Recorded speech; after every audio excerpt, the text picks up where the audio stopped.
벚꽃 야담. 방문해주셔서 감사합니다. 구독, 좋아요, 알림 설정은 여러분의 사랑입니다. 야담 이야기 시작하겠습니다. 옛날 어느 마을에 17세 가연아 씨가 살고 있었습니다. 가연아 씨는 일남 사녀의 맏딸이었죠. 가연아 씨는 사대부 가문으로 충분한 부와 권력을 갖고 살고 있었습니다. 그러던 어느 날 아버지의 죽음으로 모든 재산은 그 고을의 큰 상단을 운영하는 하천석 단주가 몰수하여 갔죠. 그리하여 가연아 씨는 하루아침에 으리으리한 기와집에서 초라한 초가집으로 옮기게 되었습니다. 어머니와 가연아 씨는 아무리 생각해봐도 아버지의 죽음이 이상하다 생각했답니다. 그리하여 어머니는 매일 아버지의 죽음의 의문을 갖고 알아보고 다녔던 거죠. 그러나 관아에서는 아버지의 죽음은 사고로 인한 죽음이며 더 이상 수사는 할 수 없다고 하였답니다.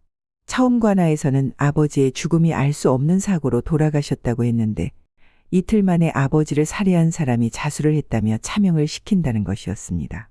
아버지를 살해한 이유를 알고 싶다고 하니 사람을 착각하여 죽였다는 이유였답니다.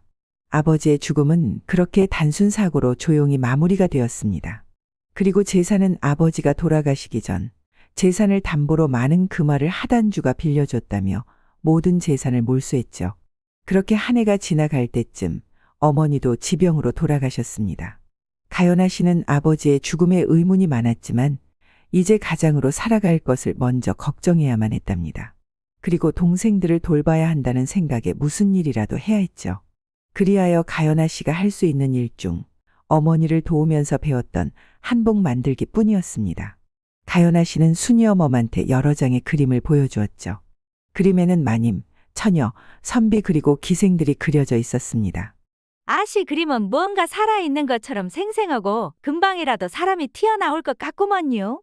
웜에 한복 좀 보게. 한복이 요렇게럼 고울 수가 있는감요? 순이어멈, 자네 눈에는 한복이 곱게 보이는가? 아이고 두말하면 잔소리구먼요. 그동안 아씨가 워낙 얌전한 색으로 한복을 만들어 입으셔서 사람들은 잘 모르겠지만요. 그림처럼 고운 색으로다가 만들기만 해봐요. 이 문지방이 달아 없어질 정도로 사람들이 올거구먼요. 그렇게 말해주니 없던 힘도 생기는 것 같구나. 순이어멈 기생집에 먼저 금잔화에 한복 잘 만드는 침선장이 있다고 알려주고 오거라. 가연아 씨는 순이어멈의 입담을 알기에 소문이 나는 것은 시간 문제라고 생각하고 있었답니다. 순이어멈이 기생집에 들어가니 연선이가 불렀습니다. 순이 어머니 여길 웬일이야? 연선이구먼. 이것 좀 보더라고. 세상에, 이 그림은 누가 그린 것이야? 어쩜 한복이 이리도 고울까? 어쩌? 한복 이렇게 만들어주면 연선이는 만들어 입을 것이여? 당연하지. 요즘 예쁜 한복이 없어서 찾고 있는 중이었는데 이 집은 어디야? 기다려보더라고. 다른 아이들한테 먼저 보여주고 알려줄 것인께. 순이 어멈, 서운하게 왜 이래? 나 먼저 알려주면 내가 알아서 소문내줄게. 순이어멈은 연선이만 알려줘도 기생집에 소문나는 것은 반시진도 걸리지 않을 것을 알고 있었죠. 그리하여 첫 번째 손님으로 기생 연선이를 데리고 가연아 씨한테 갔습니다. 대문 앞에는 금잔화라고 목판에 글이 써져 있었답니다. 연선이는 초라한 초가집이어서 의심스럽기는 했지만 침선장이 누구인지 궁금하기도 했습니다.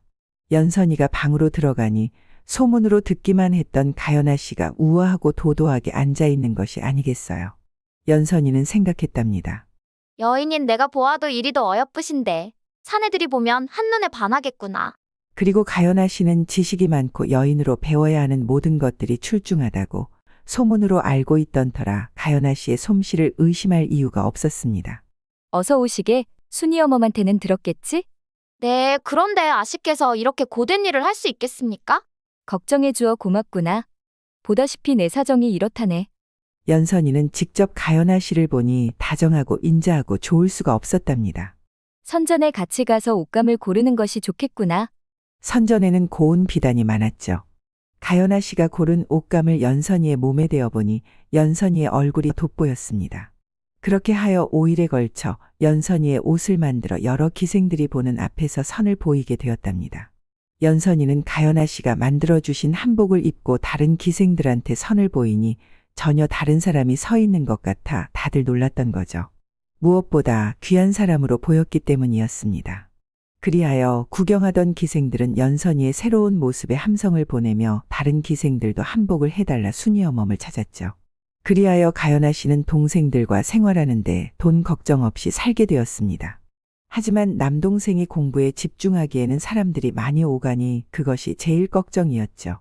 그래서 남동생이 공부할 수 있는 곳을 찾아보기로 했답니다. 어느 날 순이 어멈이 급하게 오더니 말하였습니다.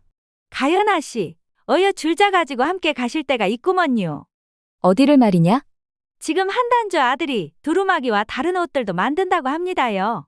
그런데 운둔 생활을 하다 보니 다른 침선장은 무섭다며 안 간다고 했구먼요. 워낙 요상스러운 소문이 들리기는 하지만 그건 소문일 뿐 확인된 것이 아무것도 없어라. 그래서 제가 우리 아씨가 갈 거라고 못 받고 왔구먼요. 순이 어멈, 다른 사람들이 무서워한다면 나도 그럴 거라는 생각은 들지 않았더냐? 웜의 가연아 씨, 지금 우리가 더운 밥, 찬밥 가릴 때 인감요? 같은 시간이면 돈 되는 것을 해야지요. 그래, 순이 어멈 말이 맞다. 그런데 나도 좀 무섭구나. 아씨 내가 있은께 걱정 붙들어 매셔요. 그리하여 두 사람은 한단주 아들이 사는 기와집으로 갔죠.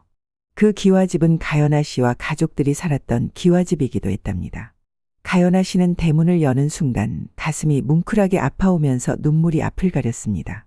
가연아 씨는 집안 이곳저곳을 보았지만 추억이 없는 곳이 없다 보니 눈물이 샘솟을 것 같았습니다.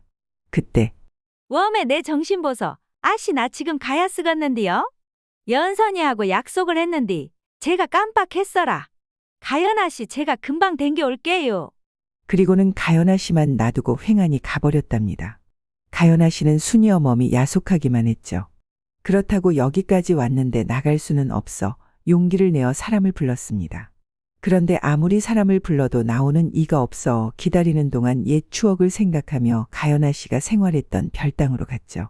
별당 마루에 앉아 자신이 새겨놓은 글씨들을 하나하나 찾아보았답니다. 그런데 가연아 씨가 별당으로 들어가는 순간부터 문틈 사이로 몰래 가연아 씨를 지켜보던 사람이 있었습니다. 바로 한단주 아들 한준상 선비였답니다. 한 선비는 가연아 씨가 마루에 앉아 마루에 작게 새겨져 있는 글씨를 보고 있으면 작은 소리로 읊었죠. 햇살이 포근하게 나를 안아줘. 행복하구나. 가연아 씨가 마루 기둥에 새겨져 있는 글씨를 보면 산들산들 시원한 바람은 놀자며 나를 부르니 행복하구나. 그리고 창 옆에 새겨져 있는 글씨를 보고 있으면 아침에 눈을 뜨니 새소리가 나를 반기니 행복하구나. 이렇게 가연아 씨가 남겨놓은 추억들을 한선비의 마음에도 담았던 거죠. 한선비는 일반인하고는 전혀 다른 삶을 살고 있었습니다. 사람을 대면하는 것조차 아니 부모님을 대면하는 것조차 두려워하는 사람이었답니다. 그러다 보니 17살부터 방에서 나오지 않고 부모님조차 자신의 방에 들어오면 숨을 못 쉴 정도로 극심한 정신 이상을 보였던 거죠. 한단주는 그런 아들이 못마땅하여 18세 되는 해에 가연아 씨의 옛집으로 보내 혼자 지내도록 했습니다. 밥만 머슴통에서 보내주었죠. 한선비는 그 큰 집에서 혼자 지내는 시간이 더 편했습니다. 누구인지는 모르지만 마루, 문지방, 기둥 그리고 창틀 여기저기에 행복하다는 말들을 새겨놓았는데 한선비도 매일 보는 행복하다는 글씨에 자신도 그 행복이라는 것을 느끼고 싶어졌던 거죠. 그리하여 아침에 눈을 뜨고 새소리를 들으면서 행복을 느껴보려 했고 햇살이 포근한 날 마루에 앉아 행복함을 느껴보려 했으며 선선한 바람이 부는 날 기둥에 기대어 행복을 느끼려 하니 언제부터인가 자신의 마음에 행복이 싹트는 것 같았답니다. 그리하여 하늘을 보게 되고 꽃을 보게 되고 나비를 보게 되고 서서히 시야에 들어오는 것들이 많아지게 되었습니다. 그리고 별당에 들어온 여인을 보며 세상에 사람들이 무서운 사람만 있는 것은 아닐 거라는 생각을 하게 되었답니다. 그렇게 문틈 사이로 여인의 동선을 따라보고 있었는데 여인이 점점 한선비의 시야에서 멀어지는 것이 아니겠어요. 한선비는 문틈을 조금씩 열면서 여인을 시야로 쫓아가다가 그만 중심을 잃고 문이 요란스럽게 열리며 한선비의 몸이 대청마루로 확 튕겨져 나오게 되었던 거죠. 가연낭자는 주인이 방에 있는 줄도 모르고 너무 실례를 한 것 같아 빨리 사죄드리고자 대청마루 쪽으로 이동을 했는데 그것이 선비님이 방으로 들어가는 중인지 방에서 나오는 중인지 모를 어정쩡한 자세를 하고는 가연아 씨를 뚫어져라 보고 있는 것이 아니겠어요. 한선비는 어여뻐 보이는 여인이 바라보고 있어 방으로 쏙 들어갈 수도 없고 어쩔 수 없이 방에서 나오는 중인 걸로 천천히 허리를 펴고 문을 닫고 나왔답니다. 제가 방에 계신 줄도 모르고 실례를 범했습니다. 저는 이가연이라 하옵니다. 아닙니다. 실례라니요. 제가 늦게 나와 죄송할 뿐이지요. 한선비는 자신이 한 번도 더듬거리지 않고 말을 한 것이 믿겨지지 않았답니다. 한선비는 그런 자신이 너무 신기하였습니다. 저는 한준상입니다. 한복을 가연낭자가 직접 만드시는 건가요? 네, 제가 침선장입니다. 무엇을 만들어드리면 될까요? 지금 입고 있는 옷들이 작아져서요. 새롭게 다 만들어야 할 것 같습니다. 두루마기는 계절별로 3벌, 한복은 계절별로 4벌. 집에서 편안하게 입는 한복을 계절별로 3벌, 그리고 여름에 시원하게 입을 수 있는 것으로 4벌. 버선은 계절별로 10쌍이면 될 듯합니다. 듣고 있던 가연아 씨는 한선비가 알고 주문을 하고 있는 것인지 의심스러웠답니다. 한선비님, 제가 선비님의 옷장을 봐도 되겠습니까? 네, 네. 제 옷장을요? 그럼 방에. 다른 뜻은 없습니다. 필요 이상으로 주문을 하신 것 같아서요. 한선비는 자신의 방에는 그 누구도 들이지 않는데 가연낭자가 자신의 방에 들어간다고 상상을 하니 방이 지저분한지 먼저 걱정이 되었습니다. 가연낭자, 잠시 기다려 주시지요. 한선비는 방에 들어가 창문과 문을 활짝 열고 환기를 시켰습니다. 그리고 방 안을 살피고 난 후 가연아 씨가 들어올 수 있게 했죠. 가연아 씨는 사내와 단둘이 한 방에 있는 것이 무척 어색했지만 돈을 벌어야 하니 이 정도는 어쩔 수 없다고 생각을 했답니다. 한선비의 방에 들어오니 모과향이 향긋하게 바람에 실려 가연아 씨의 심장에 콕하고 들어왔습니다. 방 안을 보니 서책이 많았죠. 한선비님은 서책 보시는 것을 좋아하시나 봅니다. 제가 매일 할 수 있는 일이 책 보는 것 말고는 없다 보니. 가연아 씨는 막둥이의 스승을 찾은 것 같아 초롱초롱한 눈으로 한선비를 쳐다보며 말하였답니다. 그럼 과거 시험 준비도 하시나요? 사서오경은 공부했으나 따로 과거 시험은 준비하지는 않고 있습니다. 사실 9살 남동생이 있습니다. 공부를 가르쳐야 하는데 매일 누이들하고 놀다 보니 여인들이 하는 놀이만 하고 공부할 생각은 하지 않으니 걱정이 되어서요. 그랬군요. 제가 좀 낯을 가립니다. 제가 볼 때 전혀 낯가리는 분 같아 보이지 않습니다. 그래서 저도 이상합니다. 원래 제가 이렇게 말을 잘하는 사람이 아닙니다. 그런데 가연낭자 앞에서는 이상하게 괜찮습니다. 만약 남동생과 같이 오셔서 제가 낯을 가리지 않는다면 가르쳐 보겠습니다. 정말요? 제가 한시름 놓았습니다. 한복은 잘 만들어드리겠습니다. 한선비는 환하게 웃는 가연아 씨의 얼굴을 보니 하늘에서 내려온 선녀로 보였으며 한선비의 심장에 따뜻한 빛이 내려와 포근하게 안아주는 것 같았답니다. 한선비의 정신은 혼미해지면서 입꼬리는 실룩실룩 올라가고 있었죠. 가연아 씨는 한선비의 옷장에서 한복을 꺼내 보았는데 옷감은 최상급으로 좋은 원단이었지만 한선비하고 어울리는 옷은 없었습니다. 그리고 옷들이 수선도 못할 정도로 작아져 있었답니다. 한선비의 옷들을 보니 외출도 못할 정도로 마음의 병이 있는 것 같아 안쓰럽게 느껴졌죠. 옷은 다시 만들어야 할 것 같습니다. 오늘은 치수만 재고 가겠습니다. 한선비는 가연아 씨 앞에 섰답니다. 가연아 씨는 순간 앞이 답답했죠. 한선비의 얼굴은 보이지 않고 가슴만 보여 생각했던 것보다 큰 키에 가연아 씨는 당황했습니다. 우선 한선비 뒤로 가서 어깨 넓이와 팔 길이 그리고 다리 길이를 재었답니다. 그리고 앞으로 와서는 가슴 치수를 재어야 하는데 가슴품도 생각보다 넓었던 거죠. 선비님 팔을 벌려주시지요.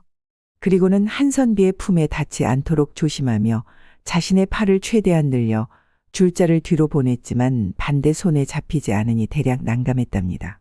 그렇게 가연아 씨가 안간힘을 쓰며 치수를 재고 있을 때 한선비는 가연아 씨의 향긋한 향기에 심장은 요동을 치고 얼굴은 홍당무가 되어 있었습니다.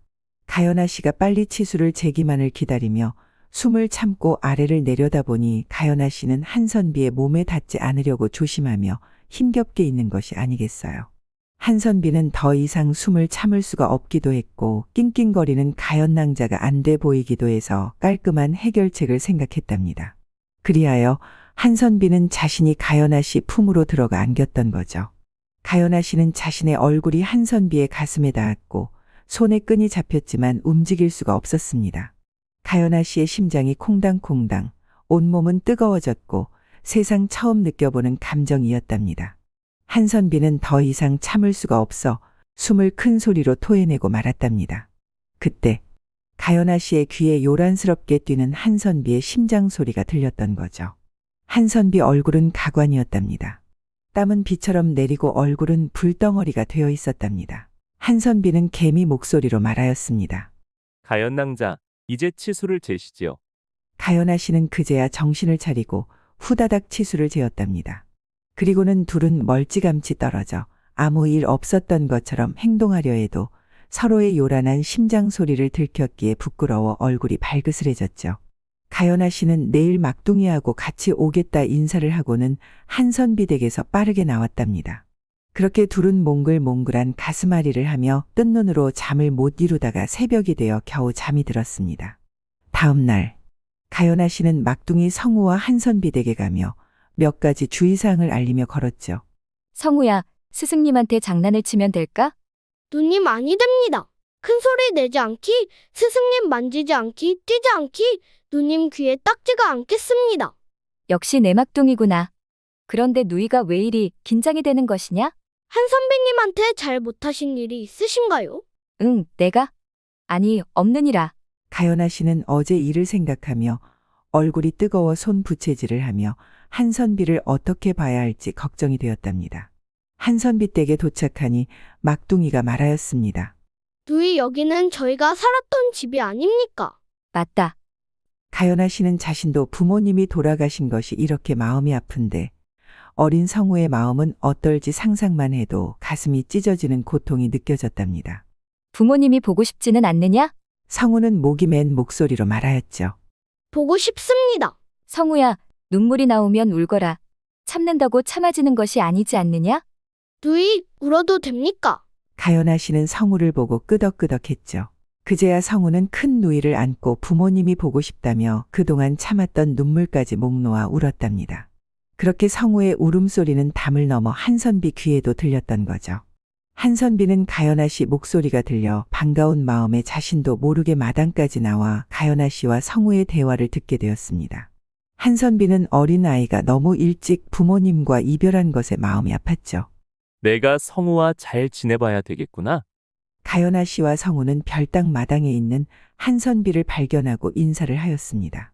그렇게 성우의 만남도 자연스럽게 친해졌고 매일 서로 스승님, 제자님 부르면서 무엇이 재미있는지 웃기도 하고 티격태격 말씨름도 했답니다. 가연아 씨는 한선비의 옷은 어머님이 쓰던 안방에서 만들었습니다.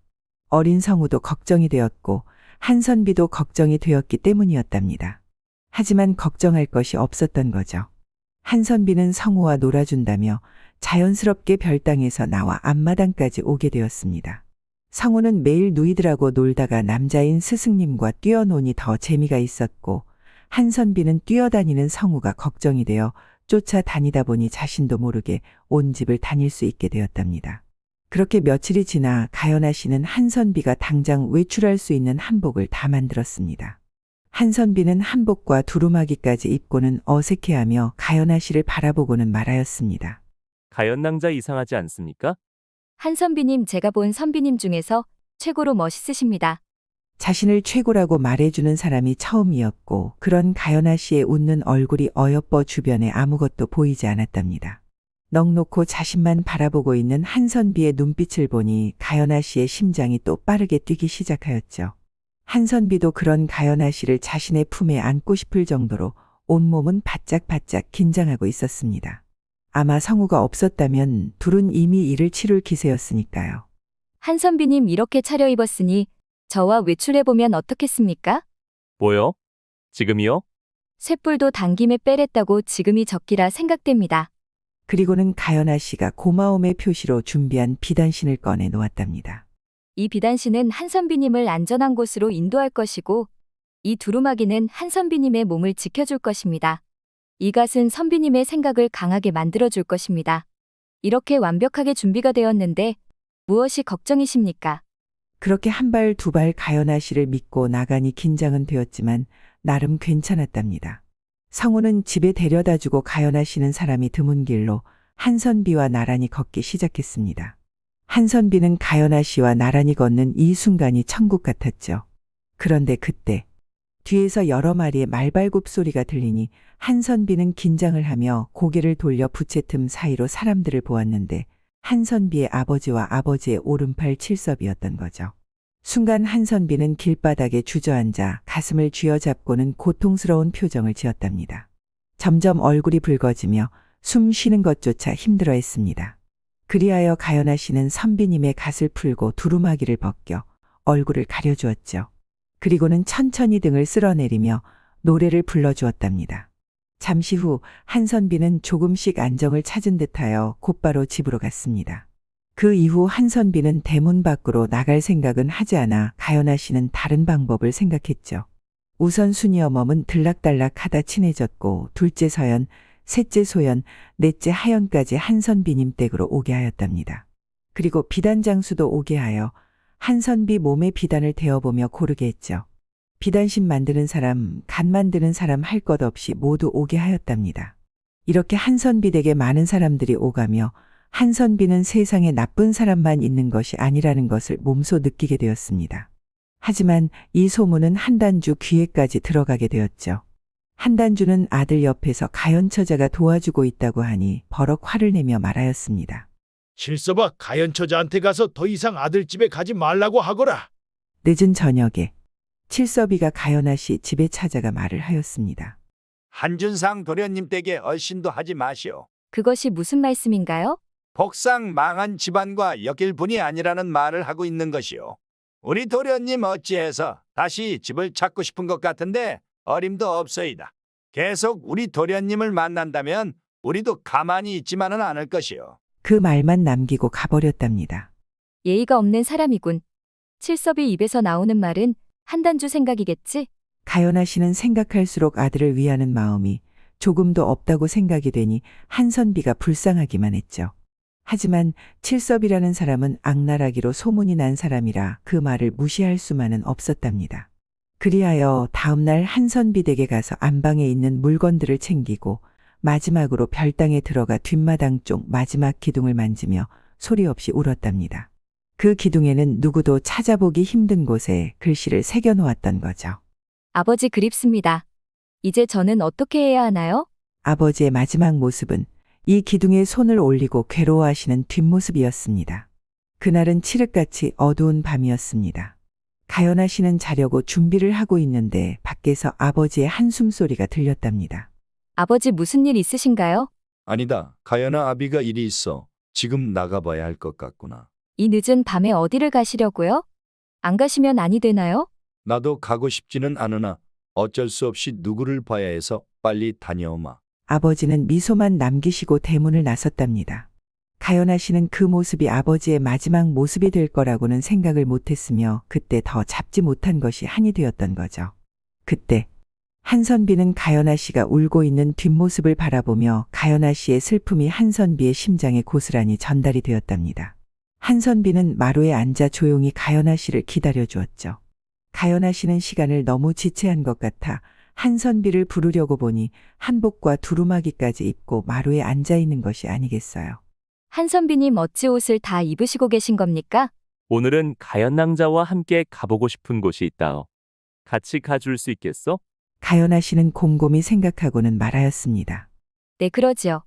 저도 한선비님한테 드릴 말씀이 있습니다.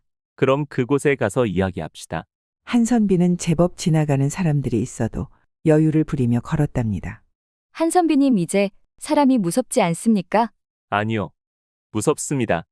그러나 언제까지 옛 기억 속에 갇혀 살 수는 없는 것 같아 용기를 내고 있는 중입니다. 그리고 옆에 이렇게 든든한 치료제가 있는데 무엇이 걱정이겠습니까? 가연아 씨는 마음은 무거웠지만 한선비님이 잘 이겨내는 모습을 보고는 다행이라는 생각이 들었습니다. 한선비와 함께 도착한 곳은 언덕 사이의 광활한 갈대가 무성한 호수였답니다. 가연아 씨는 집에서 가까운 곳에 이렇게 아름다운 풍경이 있다는 것이 신기하기만 했죠. 이곳입니다. 제가 사람을 무서워하기 시작한 곳이지요. 이렇게 아름다운 곳에서 무슨 일이 있었기에 제 나이 17살 때는 아버지는 사내가 글만 읽으면 안 된다면서 세상 돌아가는 것도 알아야 한다며 저를 이곳에 데리고 왔죠. 이곳에 도착했을 때는 한 사람은 피를 토하고 쓰러져 있었습니다. 한선비는 몸을 바들바들 떨고 있었고 목소리는 숨이 막혀오는 듯 숨을 몰아쉬며 힘겹게 얘기하고 있었습니다. 가연아 씨는 그런 한선비 손을 잡아주며 힘들면 그만 얘기해도 된다고 했지만 한선비는 식은땀을 흘리며 계속 말을 이어갔습니다. 그리고 다른 한 사람을 추궁하고 있었지요. 저는 아버지한테 무섭다며 집에 가겠다고 말을 하니 내 손목을 꽉 잡고는 놔주지 않았습니다. 내 아들이라면 이 정도 가지고 무서워하면 아니 된다면서요. 한선비는 괴로워하며 울기 시작했습니다. 가연아 씨는 한선비를 보았는데 그날의 힘들어하는 어린 한준상이 보여 가연아 씨의 포근한 품에 안아 주었답니다. 한선비는 가연아 씨의 따뜻한 품을 의지하며 그 날을 회상했답니다. 점잖은 대감님이 노하여 말을 하였죠. 대체 무엇하는 짓이요? 그만 멈추지 못하겠어? 한단주는 무서운 얼굴을 하고는 더 큰 소리로 말하였답니다. 내 말을 따르지 않으면 당신도 살아 돌아갈 수 없을 것이요. 더 이상 상대하지 못할 자구려 오늘 본 것과 들은 것은 없었던 일로 하겠어. 그 대감님이 뒤돌아가려는데 칠섭이가 칼을 뽑아 찔렀습니다. 어린 한준상은 그 모습을 보고는 그 자리에 쓰러졌지만 소리는 다 듣고 있었던 거죠. 칠섭이가 말하였습니다. 죽었습니다. 어떻게 할까요? 한단주가 귀찮다는 듯이 말하였습니다. 적당한 사람 사서 관아에 신고시키고 돈만 주면 죽어도 좋다는 사람 찾아 이틀 뒤 자백시켜라. 여기까지가 우리 아버지와 칠섭이의 실체입니다. 가연아 씨는 한선비를 생각하면 옆에 있어주고 싶지만 한선비의 말을 듣고 나니 칠섭이가 허튼 소리로 자신을 협박한 것은 아니라는 것이 확실해졌죠. 그리하여 한선비한테 말하였습니다. 한선비님, 어제 칠섭이란 사람이 저한테 왔어요. 뭐라고요? 칠섭이가 가연낭자한테 무엇이라 하던가요? 한선비와 더 이상 만나지 말라고요. 계속 만난다면 보고만 있지는 않을 것이라 했습니다. 가연낭자 그 자는 위험한 사람입니다. 우리 여기서 헤어집시다. 한선비님 괜찮으시겠어요? 가연낭자, 저를 걱정할 때가 아닙니다. 어서 집으로 돌아가시지요. 그렇게 말하고는 한선비는 야속하리만큼 뒤 돌아보지도 않고 가버렸답니다. 가연아 씨는 한선비의 마음을 알기에 한선비의 발자취를 따라 언덕을 내려와 집으로 갔죠. 한선비는 별당에 도착하여 마지막 가연아 씨가 머무른 기둥에 가보니 기둥 맨 아래에 글씨가 새겨져 있었습니다. 너무 작아 몸을 숙여보았죠. 아버지 그립습니다. 이제 저는 어떻게 해야 하나요? 한선비는 좀 전에 떠나보낸 가연아 씨가 보고 싶어 미칠 것만 같았습니다. 그때 기둥 옆 마루 아래에 무언가가 보였답니다. 한선비는 흙을 파보았죠. 그곳에는 서찰이 있었습니다. 가연아 아비다. 이 글을 내 딸이 평생 보지 않았으면 좋겠다는 마음과 힘들게 살 너희들을 생각하면 꼭 찾았으면 하는 마음이 교차하는구나. 가연이가 이 글을 읽고 있다면 아비는 이 세상 사람이 아닐 것이다. 분명 죽인 자는 칠섭이라는 사람이고 나를 죽이라고 명한 사람은 한단주일 것이다. 오늘 그 자들을 만나기로 했단다. 그 자들은 국고로 들어갈 황금 상자를 함께 나누자고 하더구나. 뒷일은 자신들이 처리하겠다며 나를 설득했고 그리는 못한다고 하니 내 주변 사람들을 잡아놓고 오늘 언덕 사이에 있는 호수 갈대밭으로 나오라 했단다. 나오지 않으면 우리 가족들의 안전은 책임질 수 없다고 겁박을 주더구나. 가연아, 이 글은 아버지의 죽음을 파헤칠 것 같아 쓴 글이다. 절대 파헤치려 하지 말거라. 그 자들은 악귀이니라. 악귀이기에 사람이 대적할 수 없는 자들이다. 분명 나의 재산도 몰수했을 것이다. 아비가 준비한 집이 있단다. 많이 떨어져 있는 곳이지만 너희들이 살아가는데 문제는 없을 것이다. 사랑하는 가연아, 아비가 너무 무거운 짐을 주고 가 미안하구나. 어미와 동생들 잘 부탁한다. 한선비는 땅바닥에 주저앉았습니다. 오늘 자신의 마음을 위로해달라 토해낸 얘기들이 다 가연아 씨의 아버지 죽음 이야기라는 것이 믿어지지 않았답니다. 한선비는 악을 쓰며 큰 소리로 울었습니다. 한선비는 미쳐버릴 것만 같았던 거죠. 그때 한선비의 입에서 비릿한 음성이 흘러나왔습니다. 악귀는 악귀가 대적해줘야지. 이 말을 남기고 광기 흐르는 눈빛으로 피식 웃었습니다. 그리고는 방에 들어가 가연아 씨가 만들어준 옷들은 고이 접어 비단신과 갓등을 정성스럽게 옷장에 넣고는 자물쇠로 잠갔답니다. 그리고는 가연아 씨에게 익명으로 서찰을 썼죠. 이 집으로 가시오. 당신의 아버님이 준비한 것이요. 그리고 누구한테도 알리지 말고 조용히 떠나시오. 지나가는 사람에게 돈을 주고 가연아 씨한테 전달하라고 했죠. 그리고는 마지막으로 가연아 씨의 얼굴이 보고 싶어 나무 뒤에 숨어 지켜보고 있었답니다. 가연아 씨는 마당에서 서차를 보고 있었습니다. 희미하게 보이는 얼굴이었지만 이렇게라도 볼 수 있어 좋았죠. 한선비는 아쉬움을 뒤로하고 집으로 돌아왔답니다. 그리고는 어릴 때 아버지가 시켜 억지로 배웠던 검수를 다시 시작을 했습니다. 다행히 한선비는 운동신경이 남달라 배우는 속도가 빨랐죠. 아버지와 칠섭이를 대적할 수 있을 정도로 매일 아침부터 늦은 밤까지 체력을 키우고 틈틈이 무예책을 보면서 익혔답니다. 그렇게 1년이라는 시간이 흐르고 한선비는 아버지를 찾아갔습니다. 한단주는 첫째 아들이 왔다는 말에 놀라지 않을 수가 없었던 거죠.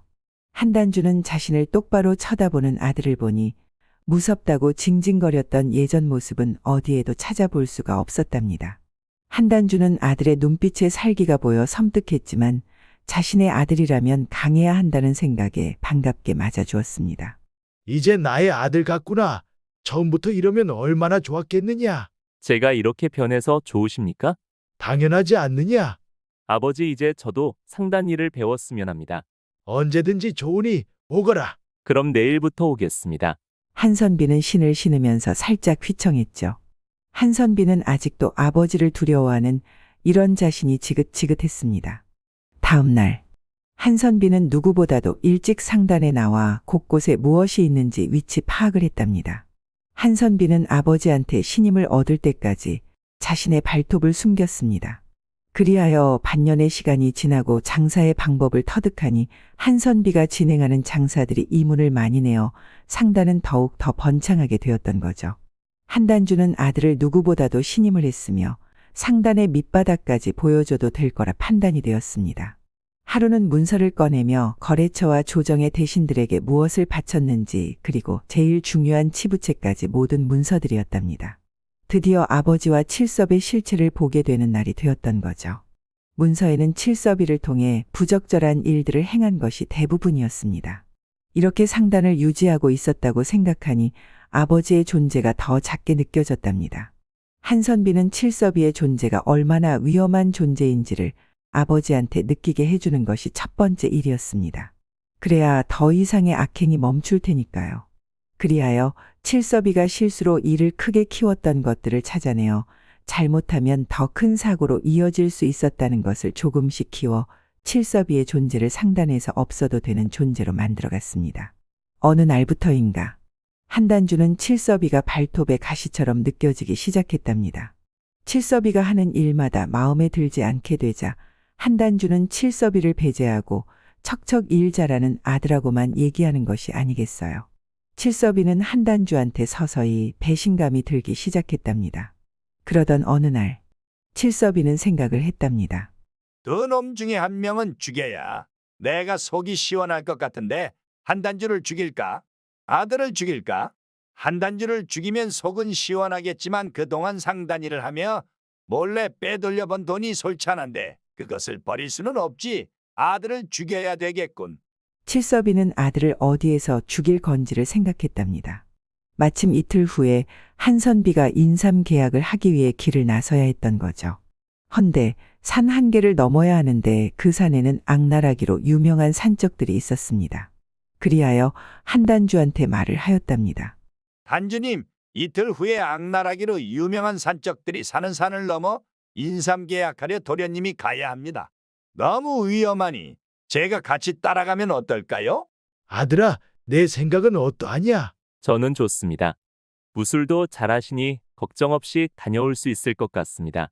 그러면 둘이 잘 다녀오너라. 그리하여 떠나는 날이 되었답니다. 칠섭이는 스치기만 해도 옷감이 잘릴 수 있는 칼을 준비했죠. 한선비도 긴 칼을 준비했습니다. 도련님 칼은 저만 있어도 충분히 지켜드릴 수 있습니다요. 알고 있다. 이거 차고 있으니 위압감 있고 멋있어 보이지 않느냐? 도련님은 멋으로 칼을 차신 겁니까요? 자네 조용히 하게나. 내가 칼도 못 쓴다고 소문낼 일 있는가? 그리고는 한선비는 웃으면서 칠섭이의 얼굴을 살폈죠. 칠섭이 입은 웃고 있었지만 눈은 살기가 서려 있었답니다. 그렇게 둘은 산을 올라가는데 서로 여유를 부리며 걸어갔지만 긴장감은 산속으로 들어갈수록 깊어갔습니다. 산 중턱에 도착하니 칠섭이가 칼을 빼는 소리가 들렸답니다. 그리고는 칼을 한선비를 향해 내려치려는 순간 한선비는 더 빠르게 돌면서 칼을 뽑고는 칠섭이의 오른 손목을 내려쳤죠.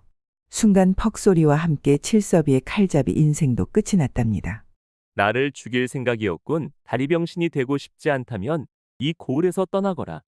아버지한테는 산적을 만나 싸우다가 죽었다고 알릴 테니. 관아에 신고하면 한단주도 무사하지 못할 것이다. 그러기 전에 너는 차명이다. 아버지는 사람을 죽인 적이 없다. 아직도 못 알아듣는 것이냐? 내가 살려줄 때 조용히 떠나거라. 칠섭이는 무슨 말인지 알아들었는지 덜렁거리는 손을 잡고는 산적을 피해 사라졌답니다. 한선비는 상단으로 돌아와 아버지한테 말하였습니다. 아버지 칠섭이는 산적하고 싸우다가 그만 죽고 말았습니다. 저는 칠섭이가 싸우는 동안 도망쳤지만 조금 뒤에 칼싸움이 끝이 났고 산적들이 저를 쫓아와 겨우 도망쳤습니다. 어차피 필요 없는 녀석이었다. 죽었으니 잘 되었다. 순간 한선비는 앞에 있는 사람이 자신의 아버지라는 것이 죽이고 싶을 만큼 싫었죠. 한선비는 상단 돌아가는 일이 아버지가 손을 댈 수 없도록 모든 방식을 한선비 방식으로 바꾸었답니다. 한단주는 이해조차 못하게 만들어놨으니 자신의 입지는 상단에서 줄어들고 아들의 입지가 커져갔죠. 어차피 아들한테 물려줄 상단이기는 했지만 이렇게 뒷방 늙은이 취급받는 것 같아 기분은 좋지 않았습니다. 허나 아들이 똑소리나게 운영을 하니 한단주는 더 할 말이 없었답니다. 그러던 어느 날 관아에서 포졸들이 한단주 집으로 몰려온 것이 아니겠습니까? 죄명은 사기죄, 방조죄이었습니다. 한선비는 익명으로 관아의 아버지의 사기죄와 방조죄 등을 뒷받침하는 문서들을 꼼꼼하게 챙겨보냈답니다. 그 문서 안에는 칠섭이를 통해 가연아 씨의 아버지를 살해한 증거들도 함께 있었죠. 한단주가 유배지로 떠나는 날 한선비는 아버지 가시는 길에 나와 고개를 숙여 인사를 했습니다. 한단주는 아들 볼 면목이 없었답니다. 자신의 죄를 알면서도 계속하다 보니 조금 남아있던 죄의식조차 없이 악마로 살았다는 것을 유배를 떠나는 날 깨닫게 되었던 거죠. 상단을 바로 잡기 시작했답니다. 국고로 들어가야 하는 황금 상자도 국고에 반납을 했으며 가연아 씨의 재산도 다시 돌려줬죠. 그리고 상단으로 인해 억울하게 재산을 뺏긴 사람들도 찾아내어 돌려주었습니다. 그렇게 정리를 하고 나니 상단은 겨우겨우 운영이 되었지만 한선비는 조금이나마 아버지의 죄가 탕감된 듯하여 다행이라 생각했답니다. 한선비는 마지막으로 가연아 씨의 아버지 죽음을 알리기 위해 가연아 씨를 찾아갔죠. 가연아 시댁 담 너머로 들려오는 5명의 웃음소리는 한선비의 마음의 안개로 내려앉아 마음을 무겁게 만들었습니다. 가연낭자가 보고 싶구나. 사실대로 말하고 나면 가연낭자를 못 볼 생각이 드니 힘이 드는구나. 한선비는 급히 발을 돌려가려 하니 누군가 한선비의 손을 잡아주는 것이 아니겠습니까? 한선비는 깜짝 놀라 뒤를 보니 가연아 씨가 붙잡고 있었죠. 두 사람은 한참 동안 서로를 바라보며 서 있었는데 서로의 눈빛은 애처롭게 떨리고 있었답니다. 가연아 씨는 둘만의 대화가 필요할 것 같았죠. 그리하여 가연아 씨가 손을 잡고 대문으로 들어가려는데 한선비가 마당을 기웃거리는 것이 아니겠어요. 선비님 동생들은 지금 별당에서 같이 자려고 들어갔습니다. 평소에 혼자 잘 다니셔서 다 고쳐진 줄 알았는데 아직도 사람 만나는 것이 힘이 드시는 겁니까? 가연아 씨는 걱정하는 눈빛으로 한선비의 안색을 살피고 있었습니다. 가연낭자, 제가 혼자 다니는 것을 어찌 알고 계셨습니까? 한선비님이 저를 보러 오지 않으시니 제가 못 참고 시간 날 때 이곳에 왔지요. 상단에서 일하시는 모습이 너무 보기 좋았습니다. 가연아 씨의 말을 듣고는 가슴이 찢어지듯이 아팠습니다. 사실을 말하면 지금 자신을 바라보는 사랑스러운 가연아 씨의 표정은 영영 볼 수 없다는 것을 알기에 마지막으로 눈에 한가득 담고자 쳐다보았답니다. 한선비님 제 얼굴에 무엇이 묻었습니까? 어여쁨이 많이 묻어 있습니다. 가연아 씨는 부끄러워하며 먼저 안방으로 들어갔습니다. 한선비는 무거운 발걸음을 힘겹게 옮기며 안방으로 들어갔죠. 그 모습을 지켜보는 사람이 있었으니 순이어멈이었습니다. 웜에 한선비님하고 가연아 씨하고 같이 방으로 들어가시는구먼. 내가 딱 보니께 오늘 큰일 치르겠구먼. 어차피 일이 될 것을 먼 길을 돌아왔어야. 그나저나 내일 아침에 일찍 깨워야 혀? 아니면 모른 척 해야 하는겨? 아이고, 내가 속 터져 답답하구먼. 그냥 넘어뜨리고 넘어지면 그만인 것을. 순이 어멈은 큰 하품을 하고는 방으로 들어갔죠. 가연아 씨 방에서는 한선비가 무릎을 꿇고 가연아 씨의 아버지 죽음에 대해 빠짐없이 얘기하고 있었답니다. 그리고 칠섭이는 영영 칼을 잡을 수 없게 된 것과 아버지는 유배를 보냈다는 이야기까지요. 가연아 씨는 이 모든 사실을 듣고는 놀랐습니다. 하지만 가연아 씨는 누구보다도 잘 알고 있었답니다. 한선비도 아버지와 칠섭이의 피해자였다는 것을요. 가연아 씨는 한선비가 사람들을 두려워하는 것을 이겨내며 아버지와 칠섭에게 벌을 주기 위해 한선비가 겪었던 고통의 크기는 느낄 수조차 없었답니다. 가연아 씨는 한선비를 일으켜 앉게 하고는 한선비를 자신의 품 안에 안았습니다. 한선비님 당신도 피해자입니다. 어찌 이렇게 힘든 길을 홀로 견디셨나요? 이제 그 고통의 마음 내려놓으시지요. 저는 누구보다도 한선비의 마음을 알고 있습니다. 한선비는 그제야 가연아 씨를 조심히 안고는 목 놓아 울었습니다. 가연아 씨 품 안은 자신의 몸에 박혀있던 가시들을 녹여주는 듯 하였답니다. 그동안 가연아 씨 또한 한선비가 보고 싶어 먼 발치에서 한선비를 보았던 거죠. 그런데 한선비를 안게 되니 그동안 애태웠던 마음이 녹아내렸답니다. 한선비는 서서히 가연아 씨한테 입술로 다가갔습니다. 가연아 씨는 기다렸다는 듯이 한선비의 입술을 먼저 탐하였죠. 두 사람은 자석에 이끌리듯이 서로를 안고 한선비는 가연아 씨의 옷 너머에 있는 소중한 것들을 만지며 이불에 눕혔답니다. 가연아 씨는 한선비의 손이 스쳐 지나갈 때 모든 예민한 곳이 붉게 일어나는 것 같았습니다. 한선비는 쑥스럽게 반응하는 가연아 씨가 너무 어여뻐서 목마른 사내가 되어 가연아 씨를 깊게 안았죠. 둘은 그렇게 서로 탐하며 처음 느껴보는 황홀감에 온몸은 떨려왔고 밤하늘에 별도 따고 뽕도 따며 늦은 새벽이 되어 서로를 놓아주었답니다. 한선비는 아침에 눈을 떠보니 너무도 그리웠던 가연아 씨가 자신의 품에 안겨 자는 모습을 보니 어제 일이 생생하게 기억이 나 꿈이 아님을 감사하게 생각하고 있었습니다. 그때 밖에서 들려오는 소리가 있었으니 아이들이 하나 둘씩 아침 인사를 나누는 소리가 들렸고 소곤거리는 소리가 가까이 들리기 시작하였습니다. 큰일입니다. 가연 낭자 일어나야 할 것 같소. 아이들이 다 일어난 듯합니다. 가연아 씨는 졸린 눈을 뜨니 해는 중천에 떠 있었답니다. 두 사람은 혼비백산이 되어 허겁지겁 옷을 챙겨 입기 시작했습니다. 한선비는 옷을 다 입고 생각이란 것을 했답니다. 이제는 물러설 곳이 없구나. 차라리 잘 되었다. 내 여인임을 알리고 처제들과 처남을 내가 책임져야겠구나. 그리하여 가연아 씨의 손을 잡고는 마루로 나갔습니다. 마당에는 둘째, 셋째, 넷째 그리고 막둥이까지 나란히 안방을 보고 있는 것이 아니겠어요. 다들 놀란 눈을 하고는 입을 다물지 못하고 있었습니다. 그때 스승님도 큰 누님하고 주무셨습니까? 저도 큰 누님하고 함께 잘 때가 제일 편안합니다. 다른 누이들은 자면서 발로 차고 팔로 때리기도 해서 도저히 함께 잘 수가 없습니다. 성우만 모를 뿐 그곳에 있는 모든 이들은 눈치로 알고 있었답니다. 순이 어멈은 이렇게 있다가는 아침밥이 늦어질 것 같아 말을 하였습니다. 아침이 늦었구먼요. 어여 방으로 드셔요. 우리 성우도련님 배가 속 들어갔구먼요. 스승님 함께 아침 하시지요. 모두들 한선비의 말을 기다리며 한선비 얼굴만 쳐다보고 있었죠. 한선비는 기회가 온 듯하여 웃으며 얘기했습니다. 순이 어멈 이제 나도 가족이 될 것이니 내 아침도 같이 준비해 주시오. 처제들과 처남하고 같이 먹고 싶구나. 아이고, 선비님 아침도 이미 준비했구먼요. 예비 처제들은 한선비님이 형부가 되길 기대하고 있었는데 처제들과 처남이라고 말을 해주니 너무 좋아 한박 웃으며 말하였습니다. 형부, 어서 들어가시지요. 한선비는 처제들이 형부라고 말해주니 그 소리 또한 너무 듣기 좋아 행복이 이곳에 있음을 깨달았죠. 순이 어멈은 눈물을 글썽이며 가연아 씨를 보았답니다. 그동안 동생들을 키우며 마음 고생한 가연아 씨가 이제는 의지할 수 있는 분이 생겨 좋았던 거죠. 그리하여 가연아 씨와 한선비는 혼인을 했으며 한선비는 더 열심히 일을 하여 제일 큰 상단으로 키웠습니다.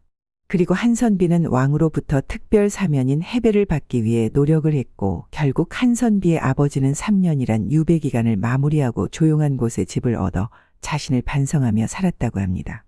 사자성어의 권선징악은 징악이권선이라는 말에서 유래되었으며 악한 행위는 당연히 징벌하여 바로잡고 선한 행위는 권하여 장려해야 한다는 뜻이죠.